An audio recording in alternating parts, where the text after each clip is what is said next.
नमस्कार साथियों, मैं अतुल कुमार दीक्षित और एक बार फिर से आप सभी के बीच सोशलॉजी की इस कक्षा में समाज शास्त्र की प्रकृति यानी प्रकृति क्या है, नेचर ऑफ सोशियोलॉजी, यानी कि इसे कला कहा जाए या विज्ञान, क्योंकि ये बहुत ही गंभीर विषय रहता है। बड़ा ही सनसनीखेज कहें, इस बात पर विवाद रहता है कि इस सब्जेक्ट को हम कला की श्रेणी में रखें या फिर विज्ञान की।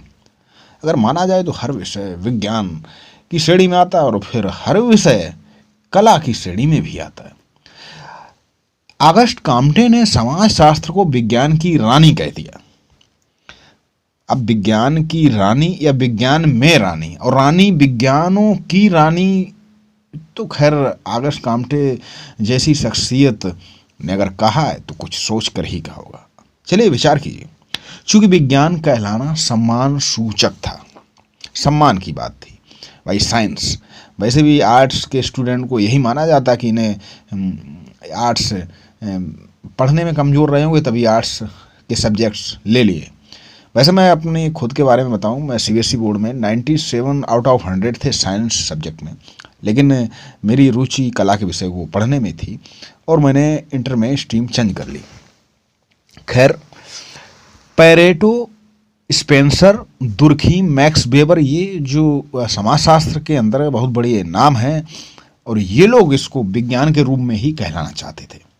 भाई कुछ विद्वानों का कहना था कि ना तो इसके पास अपना साइंस की तरह कुछ नापने तौलने का कोई यंत्र है, ना फिर कुछ ये किसी प्रकार की भविष्यवाणी कर सकता है। तो फिर जैसे विज्ञान होता है, विज्ञान भूकंप आने वाला है तो उसकी भविष्यवाणी कर देता है परिस्थितियों के अनुसार, लेकिन समाजशास्त्र भविष्यवाणी नहीं कर सकता। ये जरूरी नहीं कि कोई गलत विचारों का या क्रिमिनल हो और वो भविष्य में संत या सुधर ही जाएगा, या पिछली कुछ उदाहरणों को लेकर जैसे कि वाल्मीकि थे वो संत हो गए तो सभी क्रिमिनल संत हो जाएंगे। यानी कि समाजशास्त्र के पास अपनी कोई सटीक भविष्यवाणी नहीं है। दूसरी बात, सामाजिक घटनाओं की भी अपनी सीमा है। वही बात कि जैसे कोई व्यक्ति अगर आज संत है या चोर है तो जरूरी नहीं कि वो जीवन भर संत ही चोर ही बना रहे, उसके व्यवहार में परिवर्तन आ सकता है, कुछ भी हो सकता है। तो विज्ञान की तरह ये भविष्यवाणी भी नहीं करता और इसके सामाजिक घटनाओं में जो सीमाएं हैं उस पर भी ये तटस्थ है। टीबी बाटोमोर ने तो कहा कि इसके पास जैसे प्रकृति जैसे कि चीज़ें उत्पन्न करता है, बायोलॉजी है, तो बायोलॉजी में जैसे पेड़ से पेड़ ही बनेगा, ये समाजशास्त्र ऐसा कुछ नहीं बता सकता है। खैर, फिर भी पक्ष में और विपक्ष में लोगों ने तर्क दिए। कुछ लोग इसे विज्ञान कहने पर उतारू थे और उन्होंने कहा कि नहीं, समाजशास्त्र को विज्ञान ही कहना है, और कुछ इसको विपक्ष में भी थे कि इसे विज्ञान नहीं कह सकते। जैसे कि पक्ष में ये लोग कहते हैं कि इसका जो आधार है, ज्ञान का आधार है, वो बिल्कुल वैज्ञानिक है, यानी कि समाजशास्त्र जो भी इसकी जो भी नॉलेज है या जो भी ये कहता है वो बिल्कुल तर्क के साथ कहता है। दूसरा पक्ष में लोगों ने कहा कि इसमें अवलोकन किया जाता है कि तब और तथ्य एकत्र किए जाते हैं साइंस की तरह, जैसे कि मलिन बस्तियों में रहने वाले लोग क्रिमिनल स्वभाव के होते हैं। तो अवलोकन किया गया, कई मलिन बस्तियों का अवलोकन किया गया और वहाँ देखा गया कि वहाँ अधिक क्राइम होते हैं। तो तथ्य एकत्र अवलोकन किया जाता है, उसके बाद तथ्य एकत्र किया जाता है, उसके बाद ही निष्कर्ष निकाला जाता है। दूसरा, तथ्यों का वर्गीकरण विश्लेषण, वही बात, और क्यों और कैसे कि मलिन बस्तियों के लोग क्रिमिनल क्राइम क्यों अधिक करते हैं, तो इसके बारे में भी बताता है कि क्यों करते हैं। जबकि ये कला है और ये साइंस नहीं है। इसके विपक्ष में जो लोगों के जो मत वो सुनिए। विपक्ष वाले कहते हैं कि ये साइंस नहीं हो सकती क्योंकि इसमें तटस्थता का अभाव, मतलब ये तटस्थ नहीं है। दूसरी, अमूर्त प्रकृति, मतलब जिसमें भी सब कुछ दिखता कुछ नहीं है, केवल विचार या अनुभव किया जाता है। जैसे कि कोई मनुष्य है और दिखने से नहीं पता लगेगा कि ये क्रिमिनल है, या फिर उसके कार्य व्यवहार से ही पता लगेगा कि ये किस प्रकृति का व्यक्ति है।